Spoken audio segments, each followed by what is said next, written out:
Welcome to the Channel Islands Shaping Room. I'm Britt Merrick, one of the shapers and designers at Channel Islands, and this is a Weirdo Ripper. The Weirdo Ripper is a board that we designed with a bunch of our surfers, Kelly, Dane, mostly Yaden Nickel, for poor surf.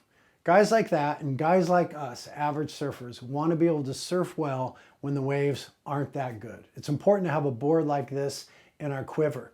This board fits in your quiver somewhere below your Fred Rubble, which is for kind of like decent waist high to head high waves, and your Pod Mod or your High Five, which is for kind of weaker, point break, soft waves. This is for a wave like Huntington or a weekday at your average break. You saw Dane surfing this board a few years ago at the US Open at Huntington and looking really good on it. So here's what we've achieved with the Weirdo Ripper.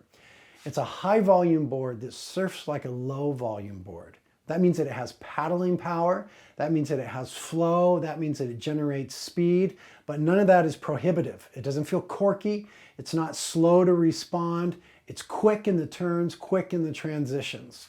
So firstly, the outline. If you look at the outline, it's full in the nose, full in the tail, fairly straight curves. Tail comes in a bit at the squared off wing, It's got a swallowtail, which releases water, but also creates a lot of surface area for pushing water and maintaining speed. So the outline with the wide point forward carries momentum and paddling and down the line. That works in conjunction with the rocker. When we're talking about boards for bad waves, we're talking about low rockers, right? The less rocker, the more speed, but you want to have enough rocker to do the turns you want to do. That's always the interplay and the interchange on boards. So this has a pretty low rocker. If you're looking down it like I am right now, it looks similar to the dumpster diver that Dane used to ride a lot.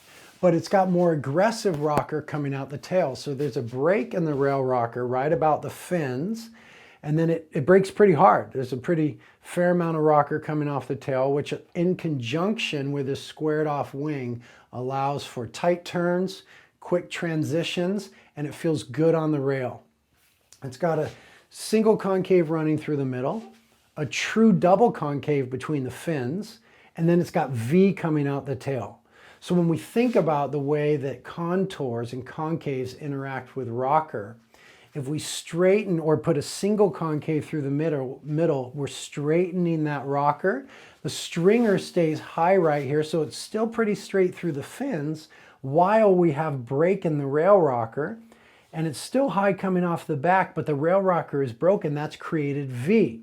So we've got planing speed right down the middle, contours helping with that, double concave channeling water out the back, but then this nice curve in the rail that allows for transitions, turns, and makes it pretty snappy and quick.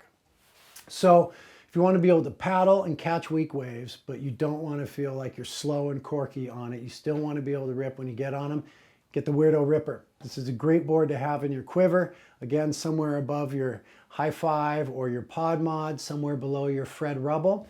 You're going to want to ride this board 2 to 5 inches shorter than you are and get it wide enough and thick enough. You're going to rip.